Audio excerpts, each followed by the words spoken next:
வணக்கமாமே. பொங்கல் பரிசா இந்த வருஷம் ரூ. 3000 தராங்களாம். அதுவும் இல்லாம 1 கிலோ பச்சரிசி, சர்க்கரை, கரும்பு இதெல்லாம் வச்சு பொங்கல் பரிசு தொகுப்பு இருக்கும் அப்படின்ற மாரி சொல்லியிருக்காங்க. சரி என்னடா வழக்கமா இல்லாம பொங்கல் பரிச பத்தி இவ்ளோ ஆர்வமா இருக்காங்களே! இவ்ளோ ரூ. 3000 குடுக்குற அளவுக்கு இருக்காங்களே! அப்படின்றத நம்ம பார்த்தோம் அப்படின்னா, இதுக்கு முன்னாடி அதிமுக அரசுல 2021ல குடுக்கப்பட்ட ரூ. 2500 தான் பொங்கல் பரிசோட அதிகப்படியான தொகை. அதுவரைக்கும் எதுவுமே இல்ல. ஆனா 2026 தேர்தல ஒட்டி ஏகப்பட்ட பரபரப்புகள் போயிட்டு இருக்க இந்த நேரத்துல பொங்கல் பரிசு வாக்காளர்களுக்கு குளு குளுன்னு இருக்கணும் அப்படின்னு சொல்லி அதிகாரிகள் மட்டும் இல்ல ஆட்சியாளர்கள் எல்லாம் அவ்வளவு ஆர்வமா குடுக்கணும்னு சொல்லி ரொம்ப தீவிரமா இருந்திருக்காங்க. 2021க்கு அப்புறம் ஆட்சி மாற்றம் நடக்குது. திமுக அரசு வருது. அதுக்கப்புறம் பொங்கல் பரிசா ரூ. 1000 தான் குடுத்துக்கிட்டு இருந்திருக்காங்க. இந்த வருஷம் பொங்கல் பரிசு குடுக்கவே இல்ல. பொங்கல் பரிசா வெறும் பச்சரிசி, சர்க்கரை, கரும்பு இது மட்டும் தான் குடுத்திருக்காங்க. பணத்தொகை எதுவுமே தரப்படல. ஏன் இதெல்லாம் தராம இருந்தாங்க அப்படின்னு பார்த்தீங்கன்னா, இவங்க ஏகப்பட்ட திட்டங்கள் அறிவிச்சிருக்கிறதுனால, அதனால நிதி நெருக்கடியா இருக்கு.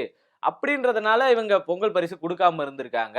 ஆனா அத ஒட்டி 2026 தேர்தல் ஒரு மிகவும் பரபரப்பா இருக்கு. ஏகப்பட்ட கட்சிகள் வந்துகிட்டு இருக்கு. புதுசு புதுசா கட்சிகள் தொடங்குறாங்க. இப்போ அதிமுகல இருந்து பிரிஞ்சவங்களே வந்து திரும்பவும் இன்னொரு கட்சி தொடங்குறாங்க. அப்படின்ற மாதிரியான சலசலப்புகள் ஏகப்பட்டது இருக்கிறதுனால, திமுக அரசு என்ன பண்ணுது இந்த வருஷம் பொங்கலுக்கு ரூ. 5000 குடுக்கணும் அப்படின்னு சொல்லி அதிகாரிகளிடம் வலியுறுத்தி கேட்டிருக்காங்க. உணவுத்துறை, நிதித்துறை மற்றும் கூட்டுறவுத்துறையிடம் கேட்டிருக்காங்க. ஆனா ரூ. 5000லாம் குடுக்க முடியாது. அது வந்து ரொம்ப அதிகமான இருக்கு. ஏற்கனவே மகளிர் உரிமை தொகையினால ஏகப்பட்ட பணம் செலவாகிட்டு இருக்கு. எப்படி இதெல்லாம் குடுக்க முடியும்? அப்படின்னு ஒரு நெருக்கடியில அவங்க இருக்கும்போது, இதெல்லாம் ஆனா குடுத்தே ஆகணும் அப்படின்னு சொல்லி ஆட்சியாளர்கள் அதிகாரிகளிடம் வறுமையா வலியுறுத்தி கேட்டுக்கிட்டு இருக்காங்க. இப்படியெல்லாம் கேட்டுக்கிட்டு இருக்க இந்த சமயத்துல இத பத்தி எப்படியாச்சும் பண்ணலாம். எப்படி இத செலவ ஈடுகட்டுறது அப்படின்னு சொல்லி தலைமைச் செயலகம் சரவுண்டிங்ல எல்லாருமே பரபரப்பா பேசிக்கிட்டு இருக்காங்க.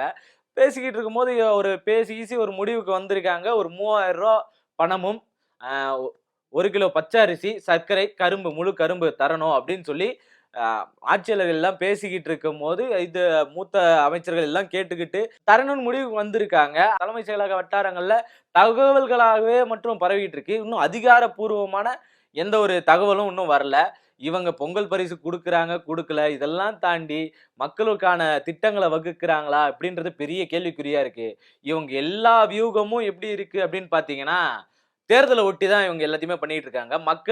மக்களுக்கு நல்லது பண்ணணும். இல்ல மக்களுக்காக எல்லாத்தையும் செய்யணும். அவங்க வாழ்வ மேம்படுத்தணுமா? அப்படின்னு கேட்டீங்கன்னா, மிகப்பெரிய கேள்விக்குறியில தான் வந்து நிக்குது. எத்தன வருஷம் தான் கேள்விக்குறியாவே இருக்கும் அப்படின்றது மிகப்பெரிய கேள்விக்குறியாவே இருந்திருக்கு. இதுவும் எல்லாமே கேள்விக்குறியா இருந்தா என்ன பண்றதுன்னு தெரியாம இருக்க இந்த சமயத்துல தான் இந்த பொங்கல ஒட்டி பொங்கல் விழாவ கொண்டாடுறதுக்காக நம்ம மோடி ஐயா டெல்டா மாவட்டங்களுக்கு வராரு. ஜனவரி மாத பொங்கல் விழாக்காக.